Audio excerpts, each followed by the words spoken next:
दो लोग living relationship में रहते हैं। अगर तो हम इस्लामिक पॉइंट ऑफ व्यू से और लॉ ऑफ लैंड की बात करें तो लिविंग रिलेशनशिप का तो कोई कंसेप्ट है नहीं। अभी रिसेंट एक बड़ा एक केस रहा था जो इस्लामाबाद में, जिसमें मिस्टर जस्टिस अली बाकर नजफी साहब ने भी लिविंग रिलेशनशिप पे अपने कुछ रिमार्क्स दिए थे, जिसको बड़ा क्रिटिसाइज़ भी किया गया था हमारे कुछ सर्कल्स में कि जी लिविंग रिलेशनशिप है ना चाहिए या नहीं होना चाहिए। तो ये एक अलग डिस्कशन है। बहरहाल ये है कि अगर कोई भी लिविंग रिलेशनशिप में रहते हुए भी अगर औरत को ये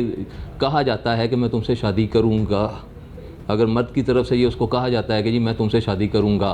तो फिर तो वो एक उसको झांसा दिया गया है। अब कोई औरत है, अगर एक औरत अपना जिस्म किसी के हवाले कर रही है तो वो किसी वजह से या किसी कमिटमेंट पे ही शायद कर रही होगी। अब ये तो एक जो उनकी बंद कमरों की बातें हैं उनको तो हम नहीं डिस्कस कर सकते, या ना हम उन पर सिर्फ एक अपनी ऑब्जर्वेशन या सोच ही बता सकते हैं। मगर अगर वो औरत का एक कहना है या एक औरत क्लेम करती है और अपनी इज़्ज़त को वो सबके सामने ला रही है और ये बात कह रही है कि जी किसी बंदे ने मुझे झांसा दिया था कि मैं तुमसे शादी करूँगा, और ये शादी का झांसा दे के वो मेरे साथ रिलेशन में रहा है, तो उसकी बात को हमें कम से कम वर्थ देनी चाहिए। नो डाउट जी, रेप केसेस में मेडिकल की बहुत ज़्यादा अहमियत होती है, क्योंकि मेडिकल सबसे ज़्यादा कंकरेंट पीस ऑफ एविडेंस होता है। मगर जो अभी एंटी रेप ऑर्डिनेंस आया है रिसेंट, उसमें उन्होंने बहुत सारी चीज़ें ऐसी ऐड इन की हैं जिससे कि मेडिकल अगर कमज़ोर भी हो, नो डाउट कि ये पुलिस की एक मिली भगत होती है। जब वो मुल्ज़म को कहीं बेनिफिट देना चाहें तो इंटेंशनली मेडिकल को डिले करते हैं, या मेडिकल में ऐसी चीज़ें नहीं आती। और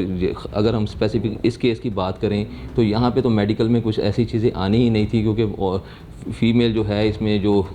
विक्टिम है वो खुद कह रही है कि मैं पहले शादीशुदा थी, मैं एक बच्चे की माँ थी। तो इस सूरत हाल में उस तरह का मेडिकल तो आना ही नहीं है जिस मेडिकल को हम एक रेप केस के लिए एक बेस्ट मेडिकल एविडेंस कह सकते हैं। तो ये केस जो है ये मेडिकल एविडेंस के अलावा भी इस्टेब्लिश होने वाला केस है, जैसे कि इसमें बहुत सारे फैक्ट्स हैं कि लड़का लिविंग रिलेशनशिप में रहा, उनकी कम्युनिकेशन रही, उसने उसको घर लेके दिया, वो घर का किरायानामा जो है वो लड़के के नाम पे था, वहाँ पे फीमेल रही थी उसकी में। अब ये जो यहाँ पे अगर पुलिस अपनी सही से इन्वेस्टिगेशन करे और इस इन्वेस्टिगेशन के दायरे को थोड़ा सा वसी करे, तो इसमें जो लैंडलॉर्ड है जिसके पास मकान में जहाँ रह रहे थे उसकी स्टेटमेंट बड़ी वैलिड है, उसको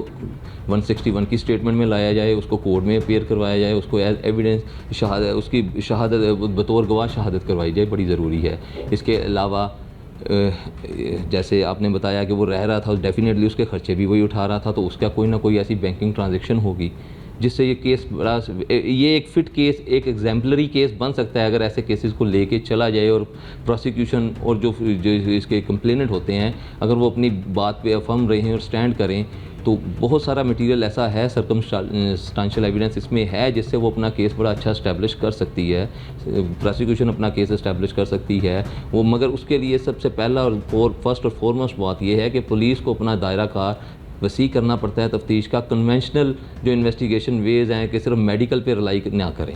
इसमें जो एविडेंस हैं सर्कमस्टेंशियल एविडेंस हैं या इसके अलावा जो इसमें विटनेसेस वो ला सकते हैं उनको ऑन रिकॉर्ड लेकर आएँ। इसमें जहाँ तक FIR के इंदराज का मामला है, तो जैसे मैंने पहले जिक्र किया कि जब से एंटी रेप ऑर्डिनेंस आया है तब से कम FIR के इंदराज में जो एक विक्टिम को तकलीफ़ बर्दाश्त करनी पड़ती थी और ज़लालत होती थी और एक शर्मिंदगी एम्बेरसमेंट फ़ील करनी होती थी, वो कम से कम ख़त्म हुई है। इसका एक सबसे पहला जो फ़ायदा हुआ है, और दूसरा जो उसी ऑर्डिनेंस के तहत इन्होंने जेंडर बेस्ड सेल्स अलहदा किए हैं, जेंडर क्राइम सेल अलहदा किए हैं, उनसे कम से कम वो फीमेल जिसके साथ जो विक्टिम होती है वो कम से कम अपने आप को सेफ़ फील कर रही होती है थाने की हदूद में आके। इससे पहले हम देख चुके हैं मुख्तारा माई केस हुआ था जिसमें थाने में बहुत सारी ऐसी चीज़ें हुई थी जो कि अब जिक्र करना भी मुनासिब नहीं है, हम अपने मुल्क का नाम खुद बदनाम ना करें तो अच्छा होता है। मगर ये जो एंटी रेप ऑर्डिनेंस है उसने इन चीज़ों को बेहतर किया है। अब बाकी जहाँ तक बात आ गई कि मुल्ज़म बाअसर है, वहाँ पे जैसे मैंने पहले कहा, अगर पुलिस अपनी तफ्तीश का दायरा कार अच्छे तरीके से अपनी ज़िम्मेदारियों को निभाएगी और दायरा कार को वसी करेगी थोड़ा सा कन्वेंशनल एविडेंस से निकल के, तो ये केस फिट केस है, एग्जाम्पलरी केस है जिसमें कि ऐसे मुल्ज़म को सज़ा हो सकती है जिसने किसी को एड्यूस किया, मिसयूज़ किया, सड्यूस किया।